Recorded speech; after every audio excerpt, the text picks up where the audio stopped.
ঠিক আছে বাবারা, আশা করি সবাই ভালো আছো। আজকে আমরা শুরু করব হ্যান্ড ক্যালকুলেশন সিরিজ, গুণগত রসায়ন। এই হ্যান্ড ক্যালকুলেশন সিরিজ বাই বস। এইখানে আমি তোমাদের কি শেখাবো, আগেই বলছি এখনো বলতেছি, যে একটা ম্যাথ কিভাবে সলভ করতে হয়, হাতে ক্যালকুলেশনটা তুমি শিখবা। ঠিক আছে? মানে এইখানে আমরা অনেক দেখা গেল আহ বিদঘুটে টাইপের ম্যাথ আনলাম, কিন্তু মেন থিমটা কি, যে ম্যাথটা কিভাবে সলভ করতে হয়, এই থিমটা তোমাকে জানতে হবে। ঠিক আছে? সো আমরা একটু দেখবো। চলো শুরু করা যাক। মানে তুমি আগে শিখবে থিমটা কি। ওকে, চলো আমরা শুরু করি। আমি জিৎ বিষয়, ঢাকা মেডিকেল কলেজ, তোমরা অলরেডি জানো। চলো শুরু করি। সবার আগে আমরা দেখবো সূত্রগুলা কি কি, কোন সূত্রের ম্যাথগুলা বেশি আসে। তুমি দেখবা এই যে মিউ, তারপরে 1/λ, দ্যাট মিনস তরঙ্গ দৈর্ঘ্যের বিপরীত হচ্ছে তোমার 1/λ, আর এইচ হচ্ছে রিডবার্গ ধ্রুবক, 1/n1 square minus 1/n2 square. ঠিক আছে? তো n2 কি, যেইখান থেকে ইলেকট্রনটা আসে। n1 কি, যেই কক্ষপথে ইলেকট্রনটা আসে। অলওয়েজ মাথায় রাখবা n2 is greater than n1। তার মানে দ্বিতীয় কক্ষপথ যেটা, n2 এর মান অলওয়েজ বড় হইতে হবে। ওকে, আমরা এই সূত্র দিয়ে ইউজ করবো। এবং সবসময় জেনে রাখবা, তোমার মেডিকেলের জন্য হ্যান্ড ক্যালকুলেশনে আর এইচ এর মান বসানো লাগে না। আর এইচ কে রেখেই ম্যাথ করতে দেওয়া হয়, যে অমুক আর এইচ বাই এত, তমুক আর এইচ বাই এত। ঠিক আছে? তো এটা নিয়ে প্যারা খাওয়ার দরকার নেই। আর আসে এন তম কক্ষপথের শক্তি কি, এন তম কক্ষপথের ব্যাসার্ধ কি, এন তম কক্ষপথের ভি এর মান কি, মানে বেগ ইলেকট্রনের। সূত্রটা কি দেখো, আমরা সবসময় পড়ে আসছি E1/n স্কোয়ার, এন স্কোয়ার আর1 আর V1/n। তবে এইখানে একটা জিনিস মাথায় রাখো, এখানে জেড স্কোয়ার বলে কিন্তু একটা ব্যাপার আছে ইএন এর ক্ষেত্রে। তারপর ব্যাসার্ধর ক্ষেত্রে জেড কিন্তু ভাগ হয়ে যায়, বেগের ক্ষেত্রে জেড কিন্তু আবার গুণ অবস্থায় আছে। এই জেড তোমরা লিখো না, এই জেড তোমরা ভুল করো, কারণ অলওয়েজ তোমরা হাইড্রোজেন দিয়ে চিন্তা করে আসছো, কিন্তু পরীক্ষায় হাইড্রোজেন বাদে অনেক কিছু দিতে পারে। এই কারণে তোমাকে জেড জিনিসটা মাথায় আনতে হবে। জেড হচ্ছে পারমাণবিক সংখ্যা, সহজ কথায় প্রোটন সংখ্যা। ঠিক আছে? আর এই যে ইয়নের মান আমরা দিয়ে দিছি অলরেডি, মুখস্থ করতে হবে -13.5 ইলেকট্রন ভোল্ট। আর এর মান তোমাকে মুখস্থ করতে হবে 0.53 অ্যাংস্ট্রম। 1 অ্যাংস্ট্রম সমান কি বাবারা? 1 অ্যাংস্ট্রম সমান 10⁻⁻10 মিটার। V1 এর মানটা তোমরা আমাকে বলবা, এই মানটা তোমরা আমাকে কমেন্টে জানাবা, তাহলে বুঝতে পারবো যে না আসলে তোমাদের মনে আছে। এবং এটা মুখস্থ করতে হবে, তাছাড়া তোমার কোনো ওয়ে নাই। ওকে, আর যেটা সূত্র লাগে আমাদের দ্রাব্যতা, এই হচ্ছে তোমার দ্রাব্যতার সূত্র। এইখানে দেখো কেএসপি এর একটা ফর্মুলা আমরা দিছি, ওই যে তোমরা জানো, এক্স এর পাওয়ার এক্স, ওয়াই এর পাওয়ার ওয়াই, এস এর পাওয়ার এক্স প্লাস ওয়াই। যেমন আমি যদি তোমাকে বলি Al2O3, এটার কেএসপি এর ফর্মুলা কি হবে? কেএসপি এর ফর্মুলা হবে, এই যে 2 আছে না নিচেই, তার মানে 2 এর পাওয়ার 2, 3 আছে না, তার মানে 3 এর পাওয়ার 3, তার মানে এস এর পাওয়ার 2 প্লাস 3। তাহলে কি হইলো, এই যে এস এর পাওয়ার এক্স প্লাস ওয়াই, 2 দুগুণে 4, আর 3 থেকে 9, 3 নং 27, 27 ইন্টু 4 মানে কত? 108। 108 s⁵ দেখছো, বের হয়ে চলে আসতো। আর এই যে দ্রাব্যতা, এই জিনিসটা নিয়ে প্রচুর ম্যাথ আসে। দেখো সবসময় মাথায় রাখবা, দুইটা জিনিস আছে, একটা দ্রব ভাগ দ্রবণ। উপরে দ্রব, নিচে দ্রবণ। কখন? যখন এককটা মোল পার লিটার এককে। আবার এই এককটা আমরা বলতে পারি গ্রাম পার লিটার এককে দিয়ে দিল, তখন কি হবে? দ্রবের ভর ভাগ দ্রবণের আয়তন। দেখো লিটার এককে, যখনই লিটার চলে আসছে তখন তুমি আয়তন হিসাব করতেছো, আর আয়তন যখন হিসাব করতেছো তখন তোমাকে বলতে হবে দ্রবণ। এরপরে চলে আসে, এটার কোনো একক নাই। আর একটা সূত্র আছে যার কোনো একক নাই, উপরে দ্রবের ভর, নিচে দ্রাবকের ভর। দেখো তুমি যখন নিচে ভরের কথা চিন্তা করতেছো তখন তোমাকে আনতে হচ্ছে দ্রাবক, আর যখন তুমি আয়তনের কথা চিন্তা করতেছো লিটার, তখন তোমাকে আনতে হচ্ছে দ্রবণ। তার মানে এইটা সবসময় মাথায় রাখতে হবে, দ্রাবক ইকুয়ালস টু দ্রবণ মাইনাস দ্রব। রাইট?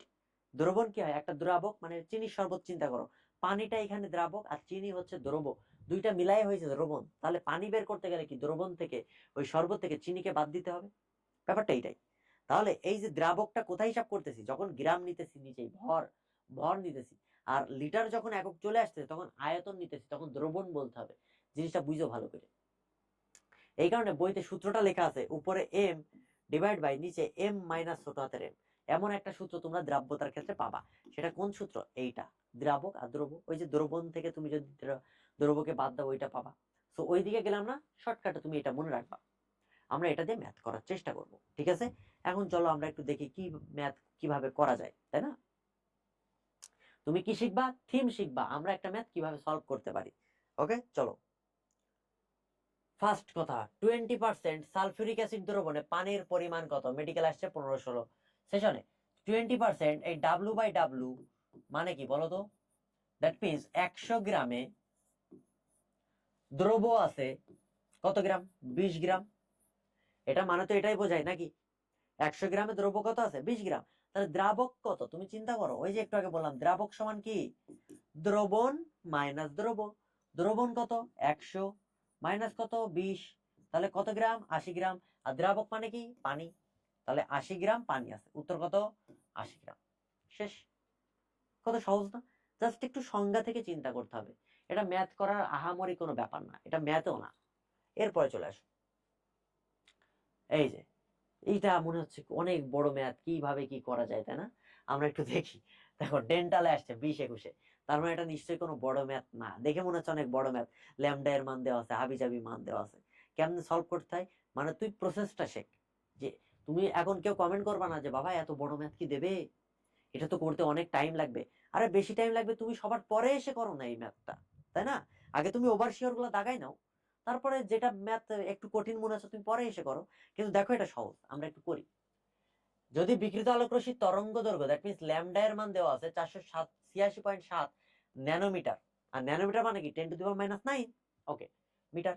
ফ্রিকোয়েন্সি কত? ফ্রিকোয়েন্সি মানে এফ বের করতে বলছে। আমরা কি জানি? সি সমান সমান এফ ল্যামডা, রাইট? এই ক্ষেত্রে আমরা কি পাই বলো? এফ ফ্রিকোয়েন্সি সমান সমান C divide by lambda. C divide by lambda যদি পাই, এখানে ক্যালকুলেশনটা কেমন হবে? উপরে মান বসাও, আলোর বেগ 3 × 10⁸, নিচে মান বসাও 486.7 ন্যানোমিটার, তার মানে 10⁻⁹। বুঝছো কিনা?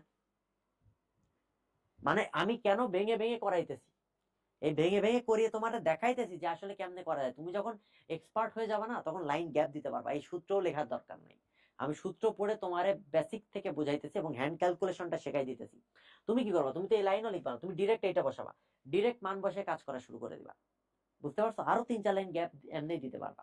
ওকে, এর কারণে তোমাকে বেশি বেশি প্র্যাকটিস করতে হবে। এরপরে চলে আসো, আমরা কি করব? পাওয়ারটা উপরে পাঠাই দাও। পাওয়ার পাঠানোর আগে আমি এটাকে আগে পয়েন্টটাকে এইখানে নিয়ে চলে আসি, 4 পয়েন্ট সামথিং করে দিই, নাকি? 4 পয়েন্ট সামথিং করে দিই, এটা করলে বেটার হয় না?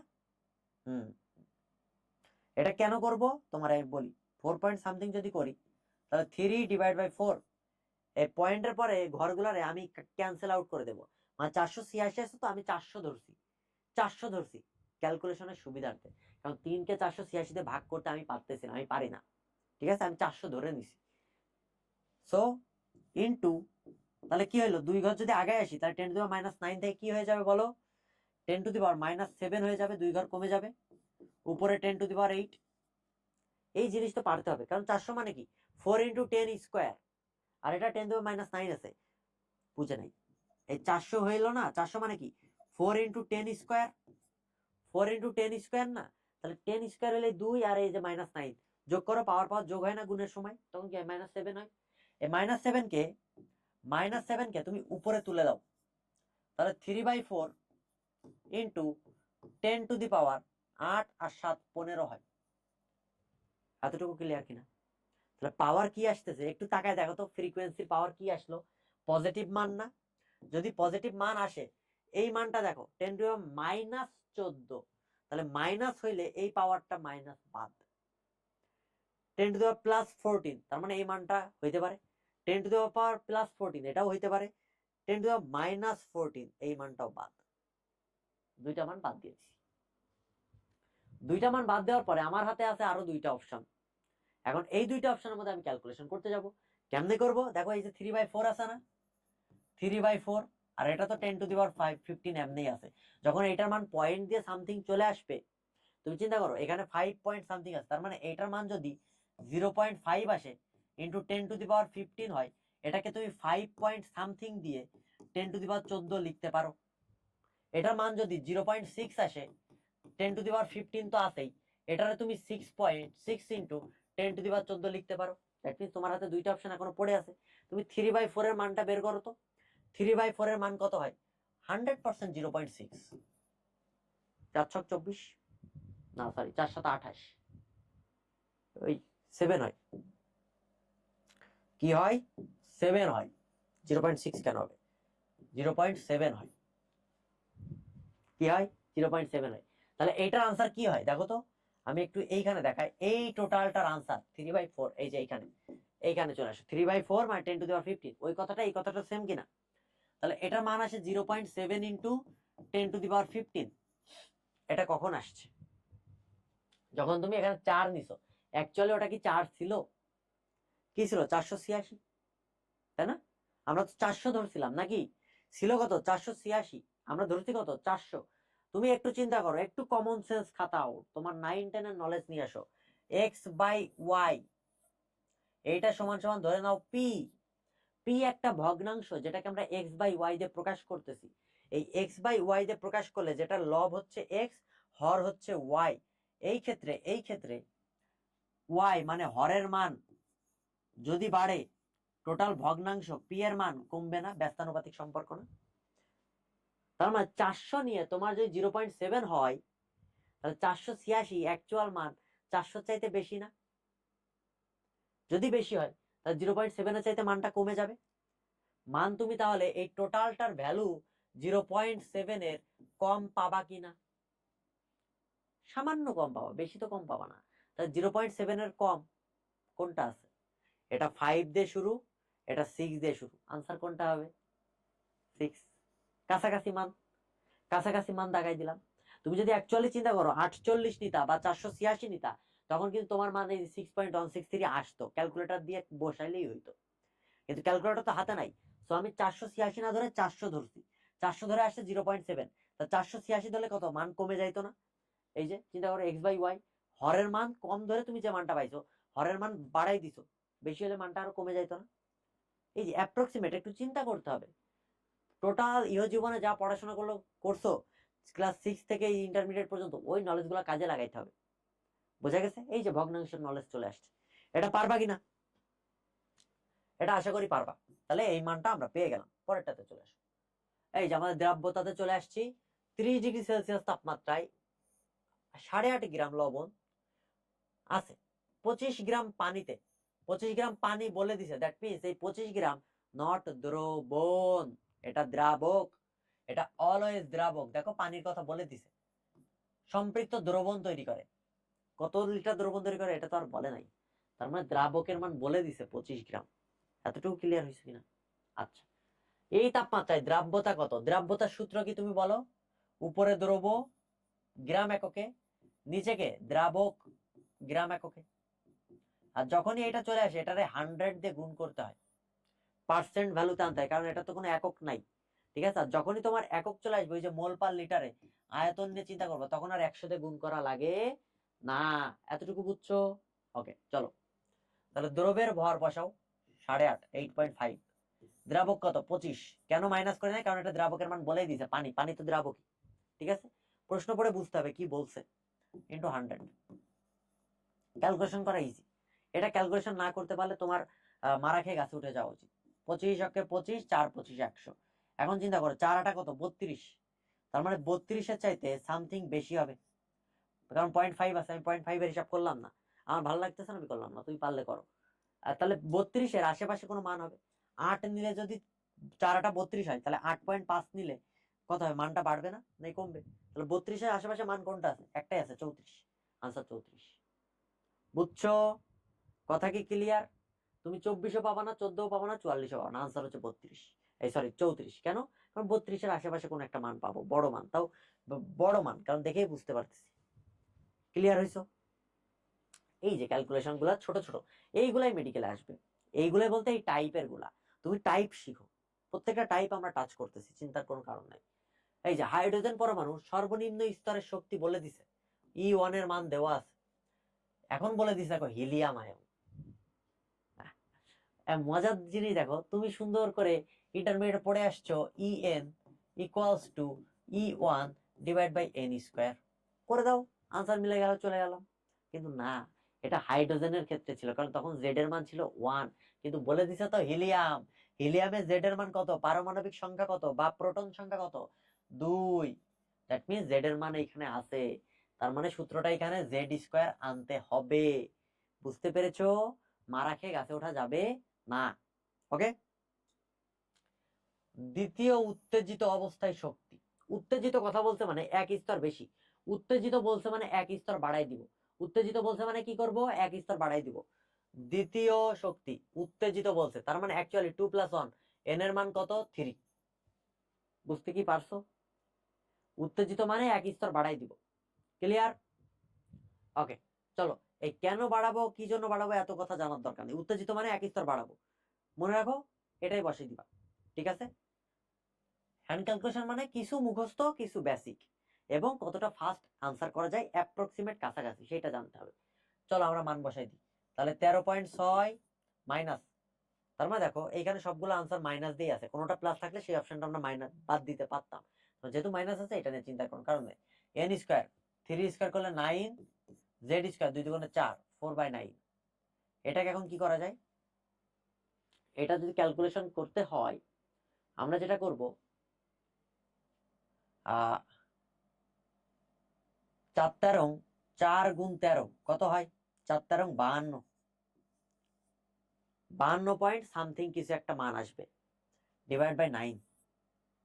তো 9 দিয়ে 52 কে ভাগ করব, 52 কে যদি ভাগ করি, 52 কে যদি ভাগ করি কত হয় চিন্তা করো তুমি। 6 নং 54 না, 5 নং 45,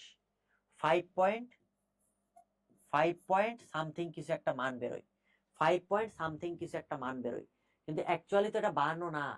এখানে 13 দিয়ে হিসাব করে 4 52, পয়েন্টের হিসাব করলে 52 থেকে মানটা একটু বাড়তো কিনা, একটু বাড়তো। দ্যাট মিনস 9 দিয়ে ভাগ করলে এই যে লবের মান, তোমার একটু আগে বলছিলাম x/y = p, এই হরের মান যদি বাড়ে পি এর মান কমে যাবে, ঠিক তেমনি x মানে লবের মান যদি বাড়ে টোটাল ভগ্নাংশের মানও বেড়ে যায়, রাইট? তার মানে 52 থেকে মানটা তো একটু বাড়বে 13.6 নিলে, তার মানে এই মানটাও একটু বাড়বে, তাহলে 5-এর আশেপাশে একটু বেশি মান পাবো, 5 পয়েন্ট সামথিং কোনো মান পাবো। দেখো এটা 54 দিয়ে শুরু, 54 পয়েন্ট সামথিং, আমার তো আসছেই 5 পয়েন্ট, নাকি অন্য কোনো মান তো আর আসে নাই বাবা, যদি অন্য কোনো মান আসতো তাহলে আমি ওইখানে যাইতাম, তার মানে 54, এই অপশনটা বাদ, এই অপশনটা বাদ। 3 পয়েন্ট এই মানটা হইতে পারে, 6 পয়েন্ট এই মানটা হইতে পারে, 27 পয়েন্ট এই মানটাও বাদ, কারণ আনসার তো এক ডিজিট দিয়ে শুরু, তাই না? এখন এক ডিজিটের মান তোমার অলরেডি বলছি 5-এর চাইতে একটু বেশি, একটু বেশি কোনটা হবে, এই যে 6.04। বুঝছো কিনা? কারণ 5-এর চাইতে বেশি 3 কি 5-এর চাইতে কম না, তার মানে এই অপশনটাও বাদ হয়ে গেল। বুঝতে কি পেরেছো? এটাকে বলা হয় মাইনাস ফর্মুলা, মাইনাস লুল।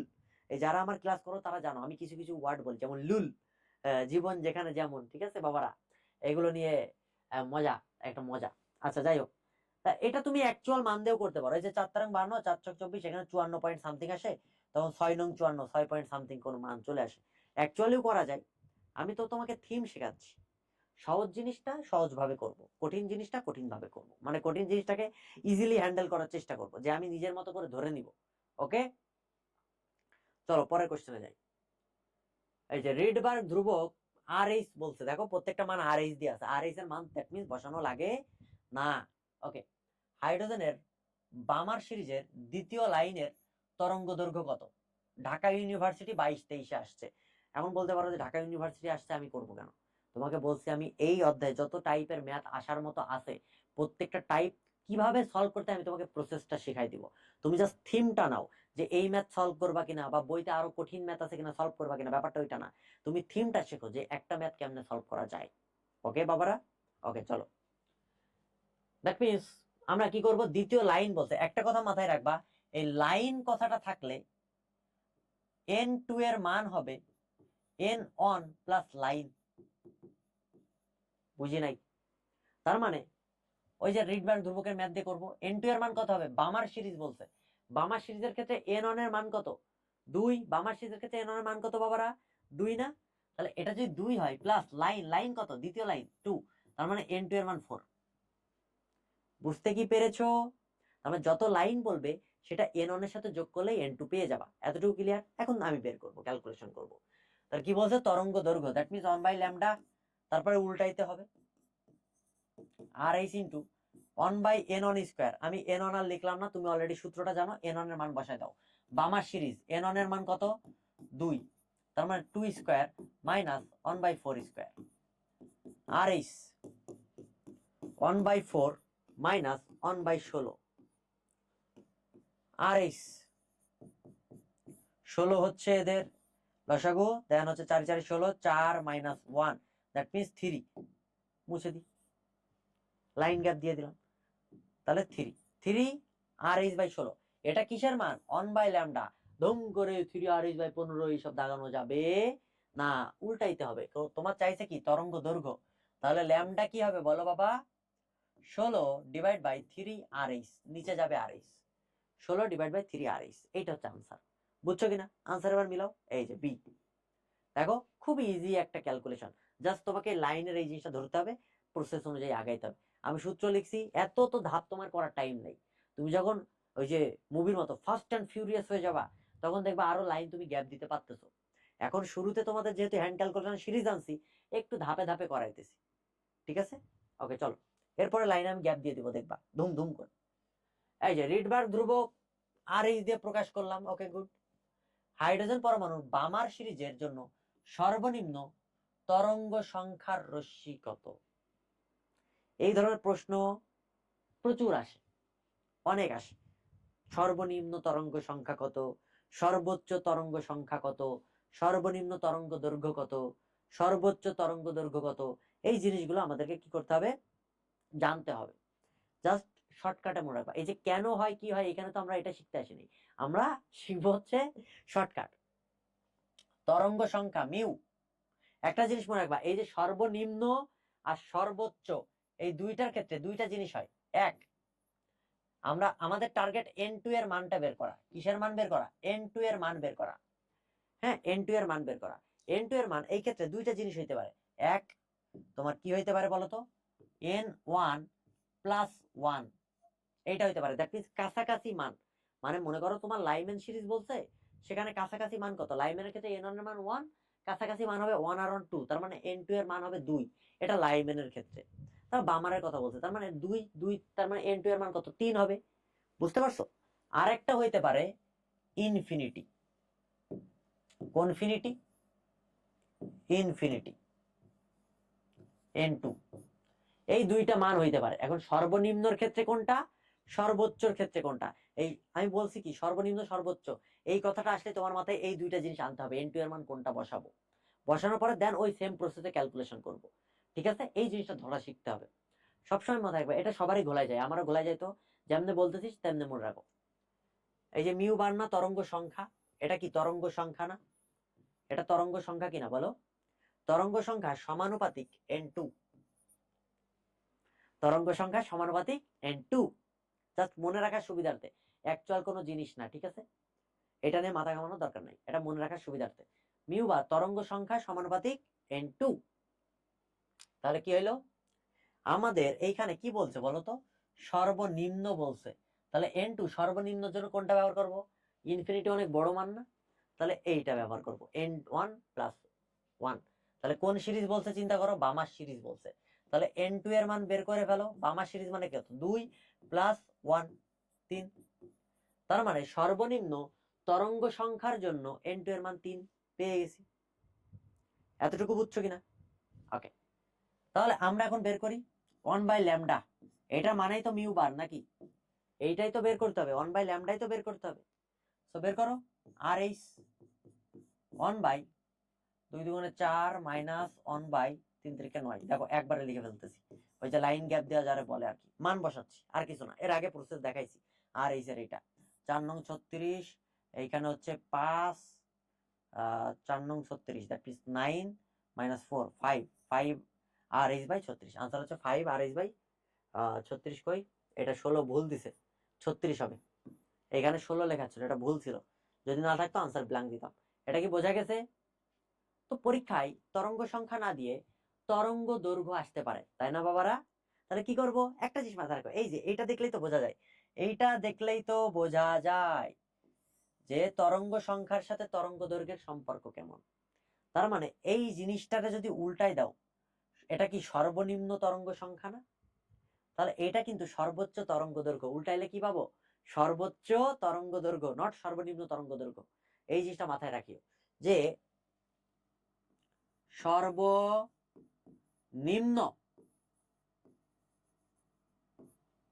তরঙ্গ সংখ্যা সমান সমান সর্বোচ্চ তরঙ্গ দৈর্ঘ্য। তরঙ্গ দৈর্ঘ্য তুমি তরঙ্গ সংখ্যা দিয়ে হিসাব করবা। তোমারে বললাম সর্বনিম্ন তরঙ্গ দৈর্ঘ্য পাওয়া যাবে, সর্বনিম্ন তরঙ্গ দৈর্ঘ্য পাওয়া যাবে কখন? তা তুমি কি বের করবা, সর্বোচ্চ তরঙ্গ সংখ্যা বের করবা, তখন n2 এর মান ইনফিনিটি বসাই দিলে উল্টাই দিবা, তখন সর্বনিম্ন তরঙ্গ দৈর্ঘ্য পাবা। বুঝে নাই? তোমরা বুঝো নাই? দেখ বাবা ভালো করে দেখ, আমি বলছি কি সর্বনিম্ন তরঙ্গ দৈর্ঘ্য, এটা আসছে পরীক্ষায়। এটা যদি পরীক্ষায় আসে তোকে বের করতে হবে কি 1/λ, এটাই তো মিউ বার, তুমি অলরেডি জানো mu bar proportional to n2। সর্বনিম্ন তরঙ্গ দৈর্ঘ্য মানে কি, তোমাকে এটা নিয়ে চলে আসতে হবে, ভিটা ম্যাক্স হবে, তার মানে তরঙ্গ সংখ্যাটা সর্বোচ্চ হবে, যেহেতু সর্বনিম্ন তরঙ্গ দৈর্ঘ্য বের করতে বলা হয়েছে। তাহলে যদি এটা হয় তাহলে তাহলে তাহলে n2 এর মান কত হবে, সর্বোচ্চ যেহেতু তরঙ্গ সংখ্যা, n2 এর মান হবে ইনফিনিটি। এতটুকুই বলছিলাম, ওই যে যেহেতু সমানুপাতিক সম্পর্ক, তার মানে সর্বোচ্চ তরঙ্গ সংখ্যা মানে কি ইনফিনিটি বসাইতে হবে, দুইটাই তো বসাইছি, একটা কাছাকাছি মান আর একটা ইনফিনিটি, তাই না? কাছাকাছি কখন হইতো, সর্বনিম্ন তরঙ্গ সংখ্যা হইলে, আর সর্বোচ্চ তরঙ্গ সংখ্যা হইলে ইনফিনিটি হইতো। বসাই দাও r/h ইন্টু 1/, বামার সিরিজের কথা চিন্তা করো, 2² মাইনাস 1/∞²। তার মানে কত, এটার মানে তো 0 হয়ে যায়, এটার মান কি হয়ে যায়, এটার মান টোটালি 0 হয়ে যায় না? যদি 0 হয়ে যায় তাহলে কত হয়, r/h ডিভাইড বাই 4। এটা তো 1/λ এর মান, দ্যাট মিন্স এটা হচ্ছে তোমার সর্বোচ্চ তরঙ্গ সংখ্যা। আর এইটারে উল্টাই দাও ল্যামডা, এইটা হবে তোমার 4/rh, এইটা তখন পাবা ল্যামডা মিনিমাম। এই যে তুমি সর্বনিম্ন তরঙ্গ দৈর্ঘ্য পেয়ে গেছো। বুঝতে পারছো কেমনে বের করতে হবে? তোমাকে চিন্তা করতে হবে কি চাইছে আর তুমি কোনটা জানো, সেইখান থেকে আসবো। জাস্ট একটা মনে রাখতে বলছি যে তরঙ্গ সংখ্যাটা মনে রাখো, সর্বোচ্চ বললে ইনফিনিটি বসাবো n2, আর সর্বনিম্ন বলে কাছাকাছি 1 যোগ করে মান বসাই দিব। এতটুকু মনে রাখলে বাকিটা এনাফ। পরেরটাতে চলে আসো, কোনটি অধিক স্থিতিশীল? এটা যদিও ম্যাথ না, তারপরেও এটা আনলাম তোমাদের জানানোর সুবিধার্থে। সবসময় মাথায় রাখবা যার জারণ মান বেশি, এটা তো টেকনিক ক্লাস, এটা হচ্ছে শর্টকাট টেকনিক ক্লাস, যেহেতু হ্যান্ড ক্যালকুলেশন সিরিজ, সো কোন কারণ টারণ জানার দরকার নেই, এটা টেকনিক। জারণ মান বেশি সে তত বেশি স্থিতিশীল। এটার আনসার হবে কপার 2+। এইখানে কপার প্লাস ছিল, অ্যাকচুয়ালি এটা ভুল লিখছে, কপার প্লাস ছিল, এটা কপার 2+, আনসার কপার 2+ হবে। কারণ দেখো দুইটারই জারণ মানের মধ্যে, আর তুমি বলতে পারো এখানে Fe2+ কেন হলো না, কারণ এর চাইতে তো স্থিতিশীল Fe3+। তারপরে বলতে পারো নিকেল 2+ কেন হলো না। বাবা তুমি অপশন দেখলে বুঝতে পারবে একটা টিচার তোমাকে কোথায় ঘাড়াইতে চাচ্ছে। এখানে কপার দিয়ে দুইটা অপশন আছে, তার মানে তোমাকে ঘোলাইতেছে এইখানে, তার মানে তোমার অপশনের উত্তর এই দুইটার মধ্যেই আছে। এটা কমন সেন্স, যে টিচার কোন ধরনের জায়গা থেকে কোশ্চেন করতে পারে, টিচারের মাইন্ড রিড করা একটা বিশাল বড় ব্যাপার। বই পড়তে যে টিচারের মাইন্ড পড়তে হয়, সে এইখান থেকে কি কোশ্চেন দিতে পারে, এই জিনিসটা মাথায় রাখতে হবে। ঠিক আছে, ওকে। কোন অরবিটালে শক্তি ন্যূনতম পার্থক্য ঘটে? শক্তি কি, n+l নীতি, n+l এর মান বের করব আমরা। ঠিক আছে, সো আমি এটা n+l বের করলাম, এটার একটা শক্তি পাবো, এটার একটা শক্তি পাবো, বের করে দুইটা মাইনাস করব, মাইনাস করে যারটা কি বলবো পার্থক্য পাবো, কম পাবো, সেটা হচ্ছে ন্যূনতম পার্থক্য, তাই না? আমি সহজে করব, এত জটিলে যাব না। n এর মান সহজে বসাই দাও, কত বসাবা, দেখো d আছে, দেখো f আছে, সো n এর মান খুব শর্টকাট যদি হিসাব করতেও যাই, n এর মান 5 বসাই দাও, 5 বসালে n-1 4f হয়, তাই না? আর 5 এ d ও আছে, d আর f অরবিটাল নেই যেহেতু ঝামেলা, তাহলে n এর মান 5 বসাই দাও। 5 বসাইলে এইটা আসে 5 আর 1 6d, এইটা আসে 6f, এইটা আসে 6d, এইটা আসে 4f, এইটা আসে 6d, এইটা আসে 5f, এইটা আসে 6, এই যে n+1 n+1, তারপর 6D, এইটা আসে 5 5 আর 2 7, 7F। এখন দুইটারে আমরা মাইনাস করব। কি মাইনাস করবো? এই যে n+l নীতি। কোন নীতি বাবারা? n+l নীতি। তাহলে 6D এর ক্ষেত্রে তুমি আগে চিন্তা করো, আগে একটু লিখে ফেলি। 6D এর ক্ষেত্রে n+l এর মান কত? n এর মান 6, l এর মান কত? 2, যেহেতু d অরবিটাল, l এর মান 2, 6 2 8। বুঝতে পেরেছো? এরপরে চলে আসো, আর কি আছে? 6D পাইছো, 6F পাইছো। 6F এটার ক্ষেত্রে কত? 6 + 3, 6 আর 3 9। এই যে 6 তো n এর মান, আর l এর মান কত? 3, যেহেতু f অরবিটাল। আচ্ছা, আর কি পাইছো? 5F পাইছো আর 4F পাইছো। 5F সমান সমান, তোমার এমনি এখানে লিখে দেখাইতেছি, তুমি তো এমনি যখন করবা তখন এমনি পারবা, ঠিক আছে? এই ধরে নিয়ে করবা। তুমি 6 ধরো, n এর মান যেটা ধরবা সেটা নিয়ে সবগুলা ক্যালকুলেশন করা শুরু করবা, ঠিক আছে? তাহলে কত হইলো? 5 + 3 8। 4F এ যাও, 4 + 3 7। এখন আমরা ক্যালকুলেশনে দেখব কোনটা আসলে ডিফারেন্সটা বেশি। এইটা 6D আর 6F। 6D 6F এর মধ্যে পার্থক্য কত? মাইনাস করো, 8 আর 9 বাদ দিলে থাকে 1। এটার পার্থক্য আসে হচ্ছে অ্যাকচুয়ালি 1, তাই না? আচ্ছা, আর এইটা 6D 4F। 6D 4F পার্থক্য কত? দেখো 8 আর 7, পার্থক্য আসে অ্যাকচুয়ালি হচ্ছে 1। তারপর চলে আসো 6D 5F। 6D 5F পার্থক্য কত আসে? দেখো 8 আর 8 মাইনাস করলে 0। 6D 7F। 6D কি এটা? 7F। ও 7F এটা আমরা বের করি ভাই। 7F বের করো। 7 + 3 7 আর 3 10, তার মানে 8 আর 10, পার্থক্য হচ্ছে 2। দেখো তো পার্থক্য সবচেয়ে কম কোনটা? এই যে 0 না? পার্থক্য কি? 0 সবচাইতে কম না? 1 2 আছে, আনসার তাহলে সি। শেষ কথা। কি বুঝতে পারছো কেমনে করছি? এটাই হচ্ছে নিয়ম। ওকে চলো, তোমার যদি মানে 2 বছরের পরীক্ষা তুমি প্র্যাকটিস করতে তোমার লাইফ যদি ভালো থাকে, তুমি সবার আগে ডিতে চলে যাওয়া, তারপরে সিতে চলে যাওয়া, এইভাবে তুমি আনসার করতে পারবা। ওকে চলো, এই যে আবার একটা দ্রাব্যতার ম্যাথ চলে আসছে। এখন তুমি চিন্তা করো, প্রশ্নটা একটু ভালোভাবে খেয়াল করো। আগেরটা আমরা পানি দিয়ে একটা করছিলাম, এবার আমরা কি করব? করব ওই যে কি বলে ম্যাথ করব, যেটা হচ্ছে এখানে দ্রবণের কথা বলবে। কক্ষ তাপমাত্রায় 60 গ্রাম ভরের NaCl এর একটি দ্রবণ, ভালো করে বুঝো, 60 গ্রাম ভরের একটা দ্রবণ, দ্যাট মিনস দ্রবণের ভর কত? 60 গ্রাম। এটা দ্রবণ বলে দিছে, নট দ্রাবক। আর 20 গ্রাম NaCl আছে, এইটা হচ্ছে দ্রব। তাহলে দ্রাব্যতা কত? দ্রাব্যতা সমান সমান আমরা জানি দ্রব ডিভাইড বাই দ্রাবক ইন্টু 100। দ্রবের মান কত? 20। দ্রবণ দেওয়া আছে, নট দ্রাবক, ভালো করে বুঝো। এখানে দ্রবণ দেওয়া আছে, নট দ্রাবক বাবা, এই জিনিসটা বুঝতে হবে।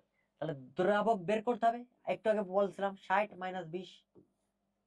সূত্র কি? এই যে দ্রবটা বাদ দিলেই তো আমরা দ্রবণ থেকে দ্রব বাদ দিলে কি পাবো? দ্রাবক পাবো না? হ্যাঁ, এটা পাবো। ইন্টু 100% করো ক্যালকুলেশন, কত হয়? 20 ডিভাইড বাই 40 ইন্টু 100%। এই শূন্য কাটা, তারপরে কি করব? 2, এই 2 কাটা, 2 দুগুণে 4, 2 দিয়ে কাটো, এর কাটো, 50। আনসার কত? 50%। আনসার কত পার্সেন্ট? 50%। শেষ। কত ইজি ম্যাথ না? মানে তুমি যে হ্যান্ড ক্যালকুলেশন ভয় পাও, আমার বোঝায় এটা কি এমন কঠিন? মানগুলা কত সহজ সহজ না? পরীক্ষায় এই সহজ মানগুলাই দেবে। আর যেগুলো কঠিন মান, একটু আগে তো করালাম, ওই যে 486 ধরে নিয়ে করে ফেলবো, তাই না? এটাই হচ্ছে কাহিনী। চলো, এই যে আবার একটা প্রশ্ন আসছে, খুবই চমৎকার লেভেলের একটা প্রশ্ন। চমৎকার লেভেলের প্রশ্ন এটা, তোমার সাস্টের প্রশ্ন। কোথায়? SUST, SUST। এখন বলতে পারো এইটা আমি কেন করাচ্ছি? এইসব কথাবার্তা বলা যাবে না। তুমি আসছো হ্যান্ড ক্যালকুলেশন শিখতে, তুমি থিমটা নিয়ে যাবে হ্যান্ড ক্যালকুলেশন শেখার। এটা এমন কোনো সাজেশন ক্লাস না, বা ম্যাথ ক্লাস না, বা হচ্ছে তোমার পরীক্ষার জন্য না। এটা তোমাকে হ্যান্ড ক্যালকুলেশনের থিমটা বোঝানো। তুমি ভার্সিটিতে যাও, ঢাকা ভার্সিটিতে যাও, তুমি মেডিকেলে যাও, তোমাকে হ্যান্ড ক্যালকুলেশনে পারদর্শী হতে হবে। এটা সেই সিরিজ। আমরা চাই আমাদের বাচ্চারা, আমাদের বাবারা যেন সকল জায়গায় সাকসেস হয়। ঠিক আছে? ওকে চলো, এটা আমি কি করব, আয়নিক গুণফল বের করতে হবে, কেআইপি তুমি অনেক সুন্দর করে জানো। এটারে ভাঙবা, ভাঙার পরে কি হবে, এফি কই থেকে আসতেছে, এইখান থেকে আসছে, এর মোল পার লিটার আছে, আয়তন দেওয়া আছে, তাহলে 4.2 ইন্টু 10⁻³ ইন্টু 50 ডিভাইড বাই মোট আয়তন, মানে যার আমি ঘনমাত্রাটা বের করতেছি, যার ঘনমাত্রাটা বের করতেছি তার ঘনমাত্রা ইন্টু আয়তন ডিভাইড বাই মোট আয়তন, এটা করব। এটা করার পরে কি করব, ডিভাইড বাই 50, আর এটা কত 30 ml, আমার টোটাল 80, এটা এফি গেল। তারপর হাইড্রোক্সিল, হাইড্রোক্সিলের পাওয়ার আবার 3 চলে যাবে, তাহলে 1.5 into 10⁻⁴ into 30 divide by 80 power cube. এই যে হাবি জাবি অনেক টাইম লস করতেছি, এত দরকার নেই, এই করতে গিয়ে তুমি টাইমটা অনেক লস করবা, দরকার কি, এত দরকার কি বাবা, দরকার আছে, করলাম না। এটা সাস্টে আসছে, সাস্ট লিখে দিই। তুমি জানো ফেরিক হাইড্রোক্সাইড অলওয়েজ অদক্ষিপ্ত হয়, এটা কি তুমি জানো না? ফেরিক হাইড্রোক্সাইডের একটা অদক্ষেপের বর্ণ আছে না, পড়ছো না মৌলের পর্যায়বৃত্ত ধর্মে? সো এটা অদক্ষিপ্ত হয়, এটা কি জানো?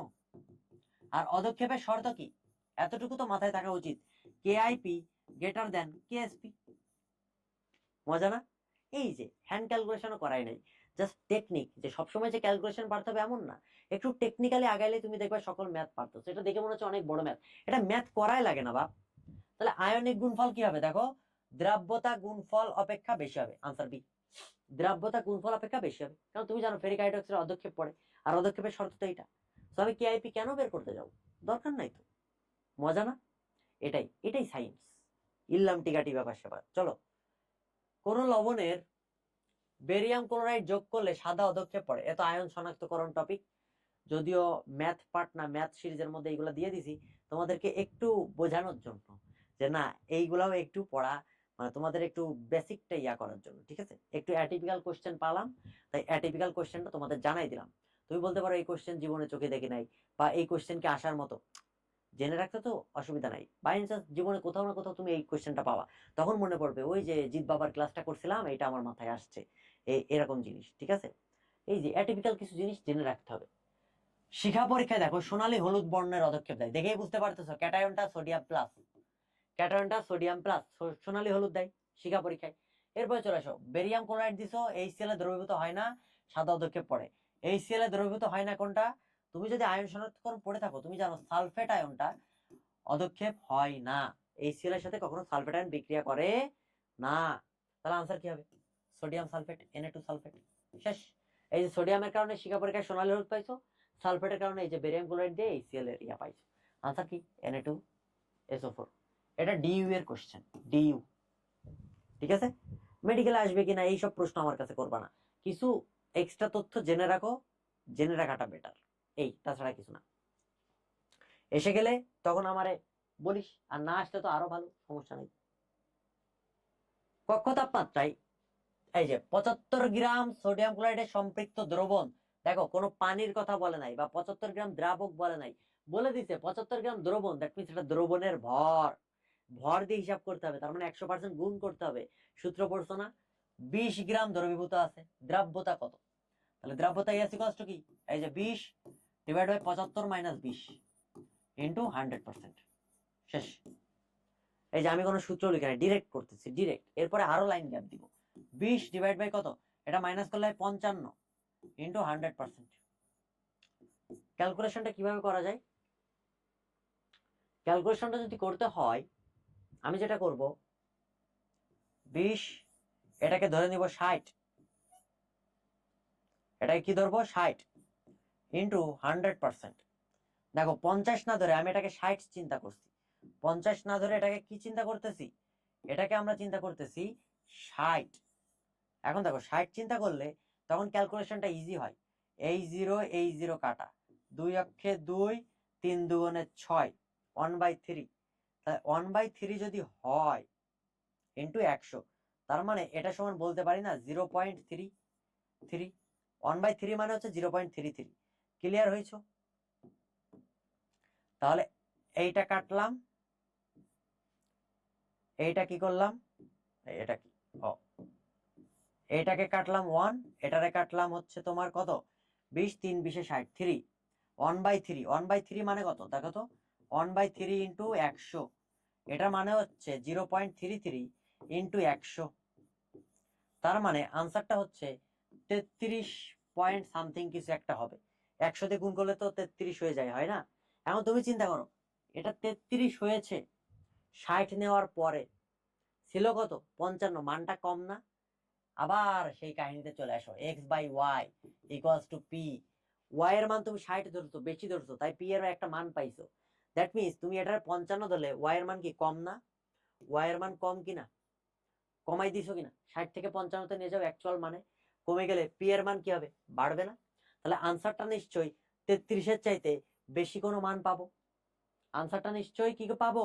33 এর চাইতে বেশি কোনো মান পাবো। এতটুকু শিওর কিনা বলো? 33 এর উপরে কোন মানটা আছে বলো? 39 অনেক উপরে, 14 নিচেই, 26 নিচেই, 36 আর 39 আছে। 33 এর উপরে কোন মানটা কাছাকাছি? 36, আনসার সি। বোঝা গেছে? উত্তর হচ্ছে 36.36। ক্লিয়ার হয়েছে কিনা বাবারা বলো? আশা করি ক্লিয়ার। মানে ক্যালকুলেশন, এই জিনিসটা তোমাকে বুঝতে হবে যে হর কমলে ভগ্নাংশের টোটালটার মানটা বাড়ে। এই জিনিসটা চিন্তা করতে হবে। তুমি ধরছো 60, কিন্তু ছিল তো 55, মানটা কম ছিল। কম থাকলে তুমি 60 ধরে যে মানটা পাইছো তার চাইতে বেশি মান পাবা। বুঝতে পারছো? এইটা হচ্ছে কাহিনী। কোন আয়নটি অধিক স্থিতিশীল? আবারও সেম কাহিনী, এই যে copper plus, copper 2+, answer copper 2+ হবে। বুঝতে পারছো? কারণ তুমি দেখতেই পাচ্ছ তোমাকে টিচার ঘাড়ানো জায়গায় হচ্ছে এইটা। এরপরে চলো, এই যে একটি ইলেকট্রন পঞ্চম কক্ষপথ থেকে দ্বিতীয় কক্ষপথে নেমে আসলে সর্বাধিক রেখার সংখ্যা কত? এটার ক্ষেত্রে একটা সূত্র আছে, এই সূত্রটা একটু মুখস্থ করো, যে সর্বাধিক রেখা বর্ণালী, এটা রেখা বর্ণালীর সংখ্যা, রেখা বর্ণালী, সর্বাধিক রেখা বর্ণালী, রেখা বর্ণালীর সংখ্যা equals to n2 minus n1 ইন্টু n2 minus n1 plus 1 divide by 2। এই যে সূত্রটা, এই সূত্রটা কই পাবো? এত জানা দরকার নেই, তুমি পাবা না বলে তো এখানে দিয়ে দিছি। এটা সঞ্জিত কুমার ঘোষ স্যারের বইয়ে আছে, ঠিক আছে? এবং আমরা অনেক জায়গায় দেখছি, যদি তুমি অ্যাডমিশন কোশ্চেন ব্যাংকগুলো দেখো, সব জায়গায় আছে। কিন্তু না জানলে সমস্যা নাই, তো জেনে গেলা। যে কেউ অনেকে, আমি এই যে পড়ানোর টাইমে, ক্লাস নেওয়ার টাইমে তোমরা কমেন্ট করো কি, বাবা এটা তো কোনোদিন দেখি নাই। আরে দেখিস নাই বলেই তো তোরা জানাইতেছি, এখন তো জেনে গেলি, এরপরে তো আর ভুল হবে না। এটাই তো কাহিনী, এটাই মজা। এরপর চলে আসো, মান বসাও। n2 এর মান কত? বলছিলাম অলওয়েজ n2 এর মান বড় হবে। n2 এর মান কত? 5 মাইনাস n1 এর মান কত? 2। বসাও, 5 মাইনাস 2 প্লাস 1 ডিভাইড বাই 2। তাহলে 5 এর থেকে 2 বাদ গেলে থাকে 3, 5 এর থেকে 2 বাদ গেলে থাকে 3, 5 এর থেকে 3 আর 1 4 ডিভাইড বাই 2। 2 একে 2, 2 দুগুণে 4, উত্তর হচ্ছে 3 দুগুণে 6, উত্তর 6। তাহলে 6টা রেখা বর্ণালী পাবো। পঞ্চম শক্তি স্তর থেকে তৃতীয় শক্তি স্তরে আসলে, দ্বিতীয় শক্তি স্তর, সরি 2 নাম্বার শক্তি স্তরে আসলে কয়টা রেখা বর্ণালী পাবো বাবারা? 6টা রেখা বর্ণালী পাবো। বুঝতে পেরেছো? আশা করি ক্লিয়ার। আমাদের মোটামুটি সব টপিক কভার করা শেষ, মোটামুটি সব টপিক কভার করা শেষ। দ্য এন্ড, গুণগত রসায়নে যত ধরনের ম্যাথ আসার মতো প্রত্যেকটা টপিক আমরা তোমাকে টাচ করিয়েছি, এবং প্রত্যেকটা টপিক কিভাবে সলভ করা যায় সেটা তোমার শেখাইছি। মানে ম্যাথ কি আসতে পারে আমরা তো জানি না, আমরা শিখবো কি হাতে ক্যালকুলেশনটা কেমনে করা যায়, এই সিরিজটা সেটার উদ্দেশ্যে। এখানে তুমি ঢাবির কোশ্চেন পাবা, এখানে তুমি মেডিকেলের কোশ্চেন পাবা, এখানে তুমি বোর্ড কোশ্চেন পাবা, সব জায়গার কোশ্চেন পাবা। মানে তোমার জাস্ট থিমটা নিতে হবে। বুঝতে পেরেছো বাবারা? না হলে তুমি দেখবা জীবন যেখানে যেমন। তোমরা একটু রিভিউ দিও, তোমাদের জন্য এই যে আজকে কষ্ট করে, এখন অনেক রাত হয়ে গেছে, আমরা রেকর্ড করতেছি, এই রেকর্ড করে তোমাকে ক্লাসটা আমি দিচ্ছি। মানে তুমি ফিজিক্স বলো, কেমিস্ট্রি বলো, ইভেন ম্যাথ বলো, সকল জায়গায় হ্যান্ড ক্যালকুলেশন ট্রিক্স কাজে লাগে। তুমি তো শিখবা ট্রিক্স, যে না আমি এই মানটা পারি না, তাহলে এই যে এইটা ধরে নিয়ে করি, আমি এইটা জানি তাহলে এইটা ধরে নিয়ে করি, এটার কাছাকাছি একটা মান জানে, তুমি ট্রিক্সটা শিখবা। বুঝতে পারছো? আশা করি হ্যান্ড ক্যালকুলেশন তোমাদের আর কোনো ভয় থাকবে না। দেখা হবে নেক্সট সিরিজে, ঠিক আছে?